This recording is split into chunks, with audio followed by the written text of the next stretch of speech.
נדבר על מצוות 4 כוסות. בליל הסדר אנחנו שותים 4 כוסות יין, אבל זה לא כמו עוד כוס של קידוש. זה אותו כוס יין, אבל הם 2 מצוות שונות לגמרי, ואם מפספסים את ההבדל, מפספסים את כל המשמעות של מצווה זו. בקידוש היסוד הוא לתת חשיבות לברכה. כוס היין בא לכבד את הקידוש, והשתייה היא משנית, אבל ב4 כוסות הכל הפוך.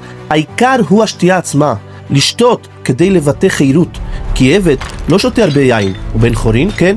כלומר, בקידוש הכוס משרת את הברכה, ב4 כוסות השתייה עצמה היא מטרת המצווה, ומכאן נובעות ההשלכות. בקידוש מספיק שרק בעל הבית שותה, וכיוון שהעיקר הוא הברכה, מספיק כוסו כדי לכבד את ברכתו. אבל ב4 כוסות כל אחד חייב לשתות בעצמו, וכולם חייבים במצוות השתייה. בקידוש גם מיץ ענבים זה טוב, ובכלל יין הוא, אבל ב4 כוסות עדיף יין ממש, כדברי רב משה פיינשטיין, כדי לבטא חירות, ועבד לא שותה יין.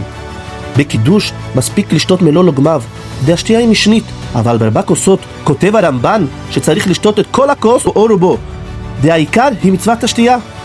אז אם כן, בקידוש הכוס מכבד את הברכה, בליל הסדר השתייה מגלה מי אתה, עבד או בן חורין.